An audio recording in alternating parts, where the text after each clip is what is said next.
विवेक। हमारे संत जन कहते हैं हमारे जब एक जन्म का नहीं कोटान कोटि जन्मों के भाग्योदय होते हैं तो ही श्रीमद् भागवत कथा श्रवण में हमारी रुचि हो पाती है। और ऐसे भक्तिपूर्ण अनुष्ठान केवल एक गोविंद की कृपा से ही संभव है। श्री बांके बिहारी जिनसे जो सेवा लेना चाहते हैं वह, क्योंकि ठाकुर जी कहते हैं स्वयं सिद्ध सब कार्य, ठाकुर जी के कार्य स्वतः ही होने वाले हैं। हम लोगों को ठाकुर जी एक निमित्त बनाते हैं और निमित्त बना करके, जैसे प्याऊ एक व्यक्ति लगाता है, प्याऊ कोई एक व्यक्ति लगाता है, लेकिन उस प्याऊ से जल हजारों सैकड़ों लोग पीते हैं, हजारों लोग पीते हैं। तो ऐसा ही श्री बांके बिहारी की श्री जगन्नाथ भगवान की कृपा, हमारे श्री सत्यनारायण होता जी और उनका समस्त परिवार, समस्त रायगुरु परिवार,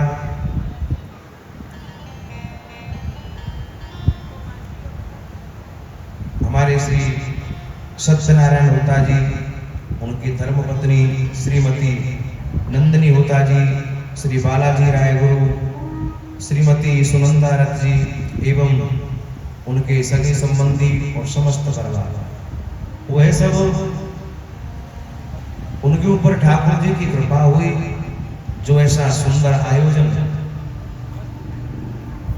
ये प्रथम बार नहीं द्वितीय बार आपके इस नगर में होने के लिए जा रहा है। क्योंकि ये सब जब ठाकुर जी की हमारे जीवन में कृपा हो जाती है तब ही ऐसे कार्य होते हैं। श्री जी जिससे जो सेवा लेना चाहे, जैसे हम ठाकुर जी का ध्यान रखते हैं वैसे ही श्री ठाकुर जी हम लोगों का भी ध्यान रखते हैं। एक बार श्री जीव गोस्वामी जी महाराज, जीव गोस्वामी जी का मन हुआ श्रीधाम बरसाने में निवास कर रहे हैं और बरसाने में नित्यप्रत राधा रानी का दर्शन करने के लिए जाते हैं, नित्यप्रत राधा रानी का दर्शन करते हैं, नित्यप्रत को श्री किशोरी जी का दर्शन करते हैं। एक दिन उनको मालूम चला कि उनके गुरुदेव आने वाले हैं, श्री रूप गोस्वामी जी, श्री रूप गोस्वामी जी आने वाले हैं। तो जीव गोस्वामी जी महाराज विचार करने लगे कि मेरे गुरुदेव आएंगे तो मैं अपने गुरुदेव का आतिथ्य किस प्रकार करूंगा। बोले चलो मैं तो मधुकरी मांग करके लाता हूँ, जो ब्रजवासियों की मधुकरी, जो भक्तों की प्रसादी मुझे मिल जाती है, मैं तो महाराज 2-2, 3-3 दिन तक उन्हीं रोटियों को खा लेता हूँ। वो क्या करते, यदि रोटी सूख भी जाए महाराज उसको फेंकते नहीं है, उसी रोटी को पानी में घोल करके उसे ही पी लेते। लेकिन आज उनके मन में यही उत्कंठा आ रही है कि आज मेरे गुरु जी आएंगे तो कुछ गुरु जी को खीर बना दी जाए, ऐसी कुछ व्यवस्था कर दी जाए। लेकिन देखा कि कुटिया में तो कुछ सामग्री है नहीं, कुटिया में तो कोई सामग्री है ही नहीं, अब कैसे बनाए। गुरु जी का पदार्पण हुआ, संध्याकालीन समय अंधेरा हो रहा था, गुरुदेव आकर के बैठ गए, भोजन प्रसादी के लिए कहा तो संकोच कर रहे हैं, देने में संकोच कर रहे हैं।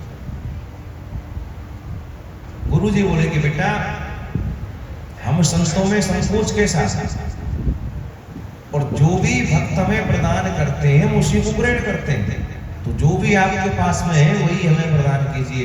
लेकिन मन ही मन उनके चल रहा है कि कुछ ऐसा हो जाए कि मैं गुरुदेव को आज खीर की प्रसादी खिला दूं, आज मैं गुरुदेव को खीर खिला दूं।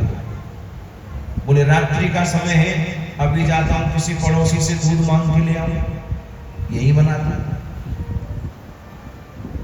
लेकिन गुरुदेव बोले कि बेटा अब इस समय ये व्यवस्था कहाँ होगी, जो है वही प्रदान करना। अब देखिए एक उसी समय श्री जी की ऐसी कृपा हुई कि उनके पड़ोस में रहने वाली एक छोटी सी बालिका और रात्रि के समय आके द्वार को बजाने लगी। बोले बाबा द्वार खोलो, द्वार खोलो। अब जैसे ही बाबा ने द्वार खोला तो देखा कि वो छोटी सी बालिका एक सुंदर पात्र में खीर लेकर के आई है। वह खीर लेके आई। बोले बाबा आज मेरी माँ ने घर में खीर बनाई थी, तो ये आपके लिए भी लीजिए। और संत जी ने उस खीर को ले लिया। अब तो संत जी का हृदय बड़ा प्रसन्न हो गया कि जो सोचा था वही हो गया। और गुरुदेव को जैसे ही वो खीर खिलाई, जैसे ही उस प्रसाद को ग्रहण किया, तो महाराज रूप गोस्वामी जी उस खीर को खाते उसका स्वाद पहचान गए। बोले ये खीर कोई साधारण व्यक्ति के घर की खीर नहीं। पूछा कि बेटा ये खीर कौन लेके आया? बोले गुरुदेव मेरे पड़ोस में ही एक छोटी सी बालिका है, यहीं रहती है, और उसके यहाँ खीर बनी थी, वही लेकर के आई है। लेकिन गुरुदेव के मन ही मन लग गया कि ये छोटी बालिका खीर दे करके नहीं गई, ये खीर तो निश्चित ही, इस खीर में स्वाद तो ऐसा आ रहा है कि मानो श्री किशोरी जी का भोग लगा हुआ ये प्रसाद हो, किशोरी जी का भोग लगा हुआ प्रसाद।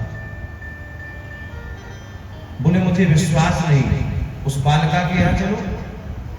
अब मेरे बंधु जैसे बालिका के यहाँ गए, रात्रि का ही समय, और रात्रि के समय ही जाकर के द्वार को खुलवाया। बालिका की माँ बाहर आई। बोले देवी तुम्हारी वो बालिका कहाँ है? क्या आपके यहाँ खीर बनी थी? वो मुझे खीर देने के लिए गई थी, तुम्हारी बालिका है कहाँ? बोले बाबा ये आप कैसी बात कर रहे हैं? अरे मेरी बालिका को तो आज 15 दिन हो गए, 15 दिन से वह तो गोवर्धन गई है अपनी रिश्तेदारी में, यहाँ नहीं है। अब तो महाराज रूप गोस्वामी जी का हृदय गदगद हो गया, रुका नहीं गया, उसी समय पहुंच गए कहाँ? बरसाने, राधा रानी के महलों में, और वहां गोस्वामी जी को जाकर के उठाया। बोले हे गोस्वामी जी, जिस पात्र में श्री किशोरी जो खीर लेके आई थी उस पात्र को भी साथ लेके गए हैं, और बाहर गोस्वामी जी को बुलाया। बोले गोस्वामी जी एक बात बताइए, किशोरी जी को आपने शयन कराया था? बोले हाँ। तो बोले किशोरी जी को आज किस वस्तु का भोग लगा था? बोले खीर प्रसादी। बोले खीर का भोग लगा था तो किस पात्र में लगा था? बोले आपने लगाया था? बोले हाँ मैंने ही लगाया था। तो बोले वो पात्र कहाँ है? अब गोस्वामी जी ने जैसे वो पट खोल करके देखा, महाराज वहां पात्र नहीं है, खीर का वो पात्र नहीं है। उसी समय गोस्वामी जी ने जो पात्र अपने पास में छुपा रखा था उसको निकाल करके दिया। बोले गोसाई जी जरा ये देखिए, कहीं यही तो पात्र नहीं है? आज गोसाई जी के नेत्र सजग हो गए, रूप गोस्वामी जी का हृदय गदगद हो गया। बोले हाँ ये तो वही पात्र है जिसमें मैंने किशोरी जी को भोग लगाया था। आज रूप गोस्वामी जी कहते हैं कि हे गोसाई जी, आज स्वयं किशोरी जी एक छोटी सी बालिका के रूप में वहां मुझे खीर का प्रसाद देने के लिए गई। बोले मुझे तो बड़ा आश्चर्य हो रहा है, मेरे मन में बड़ा दुख है कि आज मेरी छोटी सी किशोरी जी 300 सीढ़ी उतर करके मेरे लिए, अपने भक्त के लिए वो खीर प्रसादी देने के लिए नहीं है। जैसे ही भक्तों ने इस बात को सुना, तुम्हारा जिस पात्र में वो खीर थोड़ी सी बची हुई थी, जितने भी वहां भक्तगण थे सबने एक एक कण किशोरी जी का प्रसादी ग्रहण किया है। कहने का अभिप्राय कि हमारी श्री किशोरी जी ऐसी है, आप चाहे कैसे भी उनसे संबंध जोड़िए, मन में लगन हमारी सच्ची होती है तो जीवन में श्री ठाकुर जी हमारे पास कोई कमी नहीं छोड़ते हैं। हमको वही मिलता है कि जो हम लोग अपने मन में धारणा करते हैं। लेकिन इसके लिए हमको श्री किशोरी जी की सेवा करनी पड़ेगी। जरा बोली राधे राधे, जरा जोर से कहिए राधे राधे, राधे राधे बोलते रहेंगे, राधे राधे बोलेंगे तो कलयुग जो है, जब कथा भागवत होती है तो कलयुग इधर उधर पैरा लगाता है, वो देखता है। अब वो क्या देखता है कि देखते हैं कि कौन व्यक्ति कथा सुन रहा है, कौन नहीं सुन रहा है। अब जिसका ध्यान थोड़ा कथा से अलग होता है, महाराज उसी के ऊपर जाके बैठ जाता है? अच्छा, राधे राधे बोलते रहेंगे तो ये कलयुग दूर भागता रहेगा। तो जब भी राधे राधे बोलवाए तो बड़े उच्च स्वर से बोला करें, राधे राधे। ये अभी आप श्री धाम वृंदावन में है, अभी रावण किला में नहीं है। जब तक आप लोग कथा में बैठे हैं, ये श्री धाम वृंदावन बना हुआ है। क्योंकि हमारे संत कहते हैं, हरि हरि कथा होत है जहां, वो तीरथ हो चल आमे तहां। जहां जहां ठाकुर जी की कथा होती है, वहां समस्त तीर्थ अपने आप आकर के ही विद्यमान हो जाते हैं। गंगा आदि नदियां ये भी सब विद्यमान हो जाती है। कोई तीर्थ ऐसा नहीं रहता है कि जो तीर्थ आके विराजमान ना हो। काशी हो, श्रीधाम वृंदावन हो, सब यही विराजमान है। हम चाहे कोई भी कथा श्रवण करें, लेकिन सबसे पहले हमको कथा के महत्व को सुनना अति आवश्यक है। क्योंकि जब तक किसी वस्तु के विषय में हम जानेंगे नहीं, किसी व्यक्ति के हम महत्व को नहीं जानेंगे, तब तक उसके मन में या उसके लिए हमारे मन में प्रीति नहीं हो सकती है। क्योंकि हमारे गोस्वामी जी कहते हैं, जाने बिनु ना होए परतीति, बिन परतीत होए नहीं प्रीति। गोस्वामी जी कहते हैं कि जब तक आप ठाकुर जी को जानेंगे नहीं, तब तक उनके चरणों में प्रीति नहीं हो सकती है। अब जब तक कथा के हम महत्व को नहीं समझेंगे कि इसमें क्या है, कथा सुनने से हमारे जीवन में क्या होता है, कथा सुनने के लाभ क्या है। भागवत जी का सूक्ष्म परिचय श्रीमद् भागवत महापुराण में 12 स्कंद हैं और 335 अध्याय हैं और 18,000 श्लोक हैं। संपूर्ण 18,000 श्लोक ही श्रीमद् भागवत महापुराण की कथा है। आज प्रथम दिवस है, तो सबसे पहले हम लोग महात्म्य ही श्रवण करेंगे। प्रथम श्लोक है और प्राय सबको याद रहता है, जिनको याद हो सभी साथ में बोलेंगे। सच्चिदानंद रूपाय विश्वोत्पत्त्याद हेतवे, तापत्रय विनाशाय श्री कृष्णाय वयं नमः। हमारे जीवन की 3 बातें बड़ी समझने की हैं। हम लोग बात बात पे कहते हैं सच्चिदानंद सच्चिदानंद। तो ये सच्चिदानंद कौन है? सत्य, चित और आनंद, इन तीनों को मिलाकर के जो बनते हैं वो है सच्चिदानंद।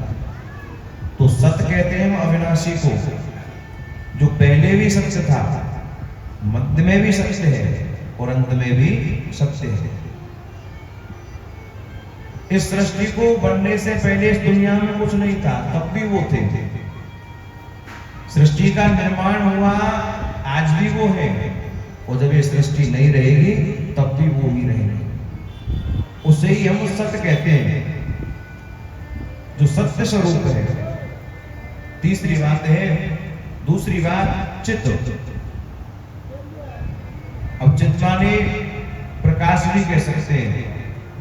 अब प्रकाश का मतलब कि हम लोग यदि कोई पुस्तक पढ़ें तो सबसे पहले हमको प्रकाश लेने की आवश्यकता पड़ती है।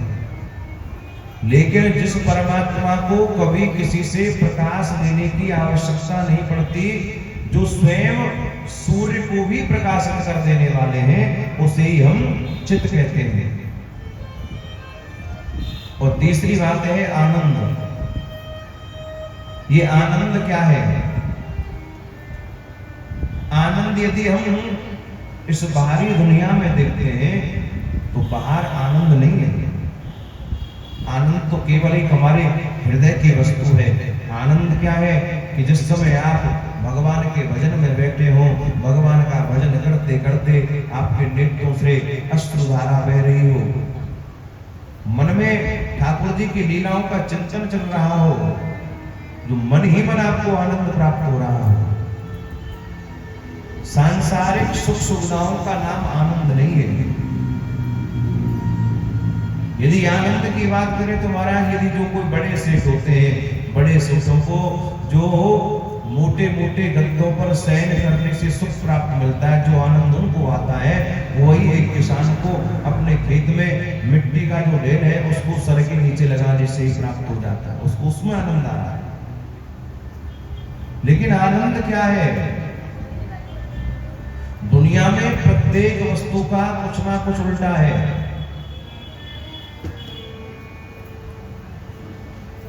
निर्धन धनवान, विद्वान मूर्ख,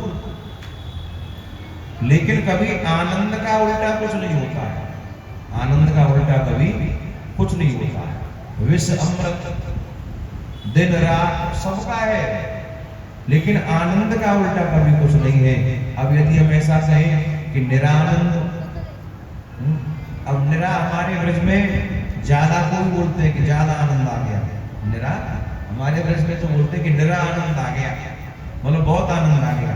और वैसे निरानंद की बात करें तो महाराज ये निरा तो हमने स्वयं जोड़ दिया, लेकिन इसमें भी आनंद छुपा है। जो स्वयं आनंद स्वरूप है वही तो निरानंद है, जो निरंतर आनंद में ही अपना जीवन व्यतीत करते हैं। और वो आनंद कब होता है? कि आनंद हमारे हृदय को ही प्राप्त होता है।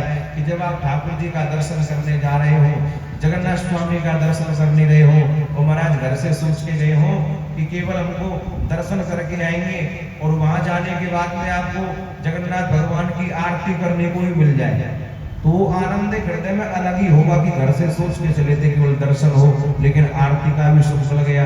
तो वो एकदम जो आनंद ठाकुर जी के प्रति होता है, उसको ही हम आनंद कहते हैं। जैसे गोस्वामी जी ने कह दिया, जो आनंद सिंध सुख राशि, सीकर तेत रहे लोग सुपासी। जो स्वयं आनंद स्वरूप है। और कैसे आनंद है?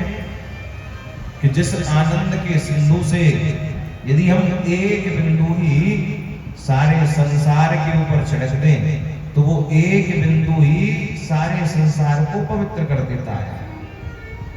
वही आनंद स्वरूप हमारे श्री कृष्ण है, श्री राम है। सच्चिदानंद रूपाय विश्वोत्पत्त्याद हेतवे तापत्रय विनाशाय श्री कृष्णाय वयं नमः। जो तीनों तापों को विनष्ट कर दे, आध्यात्मिक ताप, आदि दैविक ताप, आदि भौतिक ताप, इन तीनों तापों को विनष्ट करने की जिन श्री कृष्ण के चरणों में सामर्थ्य है, ऐसे श्री कृष्ण को हम बारंबार प्रणाम करते हैं, बारंबार प्रणाम करते हैं। आज जिस प्रकार हम आप लोग यहाँ कथा सुनने को एकत्रित हो रहे हैं, उसी प्रकार पुराणों की विद्या के लिए एक बड़ा सुंदर स्थान है, जिसका कि नाम है नैमिषारण्य क्षेत्र। ये जो नैमिषारण्य की पवित्र भूमि जो है, महाराज प्रथम बार संत यही एकत्रित हुए। 88,000 शौनकाद ऋषि विराजमान है। ये तपस्या के लिए बड़ी उत्तम भूमि मानी गई है। महाराज मनु ने भी यही जाके तपस्या की। तीर्थ वर्णे में सदक्षाता अत पुनीत साधक सिद्ध दाता। यदि कोई साधक हो, साधना करने वाला कोई व्यक्ति हो, यदि वहां उसको कोई फल की कामना है, तो नैमिषारण्य में जाकर के वो करे, सब फलों की प्राप्ति होती है। बड़ा दिव्य स्थान है। वहीं 88,000 आज ऋषि विराजमान है और वो सौनकादि ऋषि आज एक बात विचार कर रहे हैं। वो क्या? संसार के लोगों को देख रहे हैं कि हम लोगों का जीवन कैसा बन गया है। विचार कर रहे हैं कि ऐसा हम क्या करते हैं कि जो लोगों का दुख दूर हो जाए, जो लोगों का मन भजन में लगने लग जाए, नाम के प्रति लोगों का रुझान हो जाए, ऐसा हम क्या करते हैं। उसी समय उन संतों के मध्य में आज परम आदरणीय श्री सूत जी महाराज का आगमन हुआ है। सूत जी की आयु 20 वर्ष की है। सूत जी की आयु 20 वर्ष की है और 88,000 जो सोनकाद ऋषि विराजमान है, ये महाराज ऐसे ऐसे ऋषि इनमें विराजमान है जो जिनके सामने कई कई बार ये चारों युग बदल चुके, ब्रह्मा कई बार बदल चुके, इतनी लंबी लंबी उम्र वाले संत बैठे हैं। लेकिन आज जैसे सूत जी का पदार्पण हुआ तो जितने भी ऋषि मुनि हैं सब उनको देख करके खड़े हो गए और स्वागत करने लगे हैं। सूत जी को यह देख करके बड़ा आश्चर्य हो गया कि अभी मेरी बाल्यावस्था, लेकिन ये मुझसे इतने बड़े बड़े संत बैठे जिन्हें फिर भी मेरा सम्मान कर रहे हैं। पूछा कि भगवान, मैं आपसे अवस्था में इतना छोटा हूं लेकिन फिर भी आप लोग मेरा सम्मान करते हैं, ऐसा क्यों? आज संतों ने सूत जी से कहा कि हे सूत जी, सम्मान उम्र का नहीं, ज्ञान का होता है। व्यक्ति बड़ा उम्र से नहीं माना गया, व्यक्ति बड़ा ज्ञान से माना गया है। वैसे तो हमारे संसार में कहने को बहुत लोग बड़े होते हैं। संत कहते हैं धन वृद्धा बल वृद्धा आयुर्विद्या तथैव च ते सर्वे प्रज्ञानश्च वृद्धाश्च किंकरासेश्च किंकरा।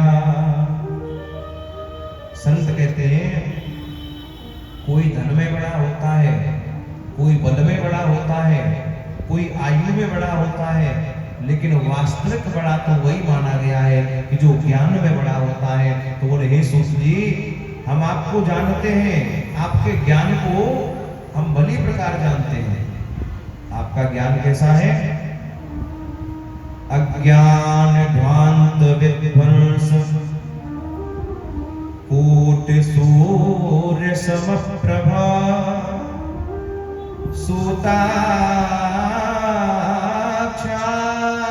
कथा सारो मम कर्ण रसायनम।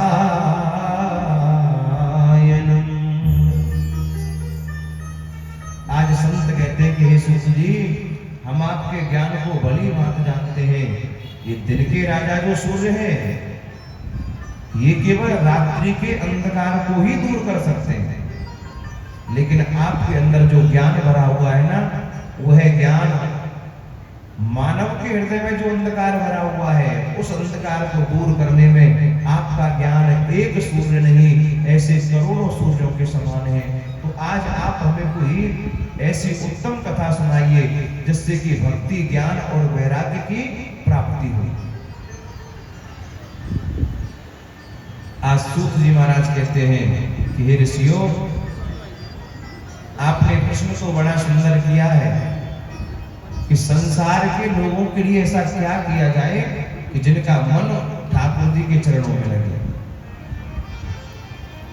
देखिए, ध्यान देना, हमारा ये जीवन क्या है?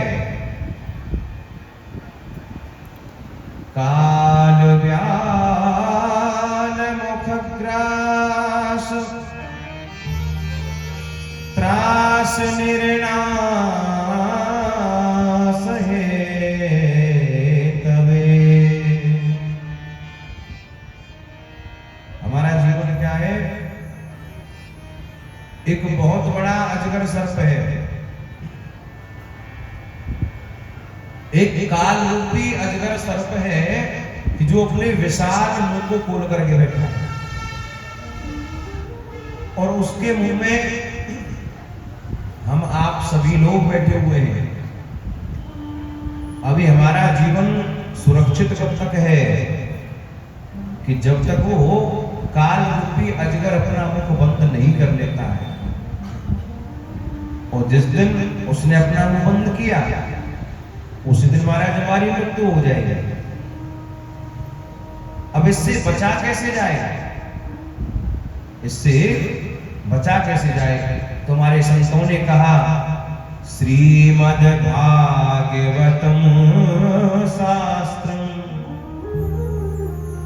कलौ कीरेण भाषितम। अब इससे बचने के लिए, ये जो काल घूम रहा है, इससे बचने के लिए हमारे संतों ने बताया श्रीमद् भागवतम शास्त्रम कलौ कीरेण भाषितम। कलयुग में जो श्री सुखदेव जी के मुख से ज्ञान गंगा जो प्रवाहित हुई है वही कलयुग में सार है और उसी से इस कलयुग में बचा जा सकता है। वैसे तो देखा जाए तो संसार में आपको एक व्यक्ति ऐसा नहीं मिलेगा कि जो अपनी छाती पर हाथ रख करके कह दे कि मैं सुखी हूं, मैं सुखी हूं। सबको किसी ना किसी बात का दुख है। हमारे संत कहते हैं कोई तन दुखी, कोई मन दुखी, कोई धन बिन रहत उदास, थोड़े थोड़े सब दुखी,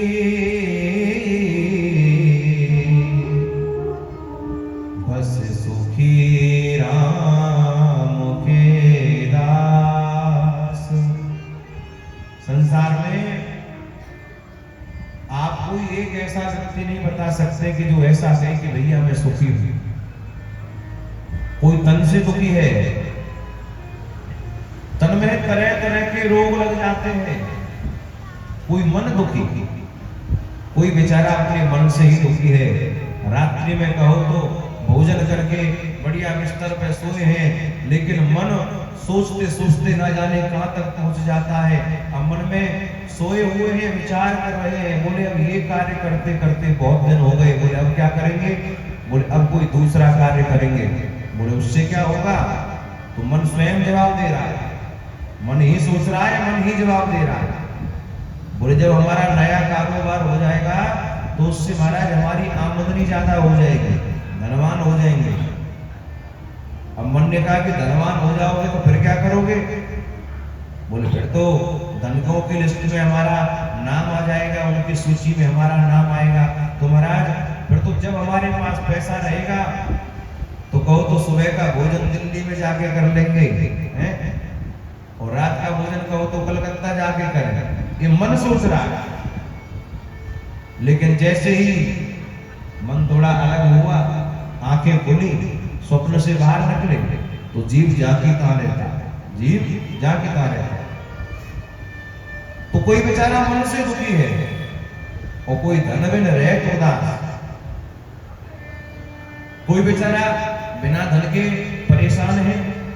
बेचारा एक मजदूर सुबह से सायंकाल तक काम करता है, अपनी जान जोखिम में डाल करके बड़ी बड़ी बिल्डिंगों को महाराज पुताई करता है, आयरन पेंट करता है। लेकिन जब घर को जाता है तो थोड़े से पैसे लेकर के जाता है। अब उसमें से वो स्वयं खाए या अपनी पत्नी को खिलाए या अन्य खर्चा चलाए। तो कोई बिना धन के उदास है। तो बोले सुखी कौन है, बोले थोड़े थोड़े सब दुखी, बस सुखी राम के दास। संसार में थोड़े थोड़े सब दुखी हैं, पूर्ण सुखी कोई नहीं है। पूर्ण सुखी हम जीवन में कब हो जाएंगे, जिस दिन हमने अपने मन को इस प्रकार बना लिया, अहम सर्वेषु भूतेषु भूतात्मा वस्तुतः सदा। जिस दिन हम प्रत्येक भूतात्मा में परमात्मा का दर्शन करने लग गए, उस दिन हम पूर्ण सुखी हो जाएंगे, उस दिन हम पूर्ण सुखी हो जाएंगे।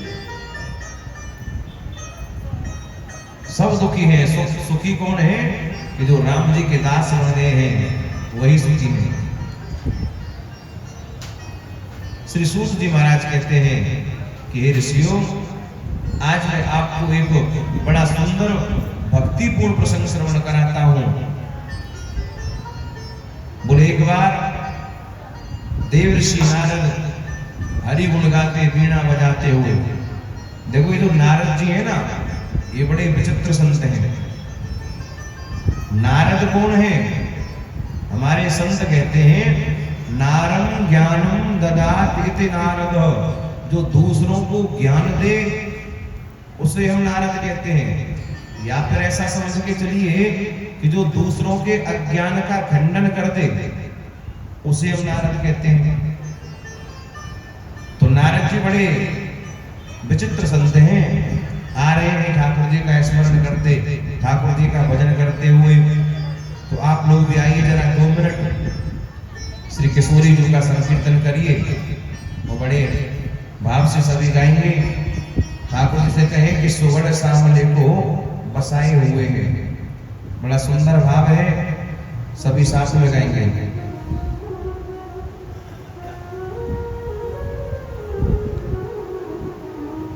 बोले बाके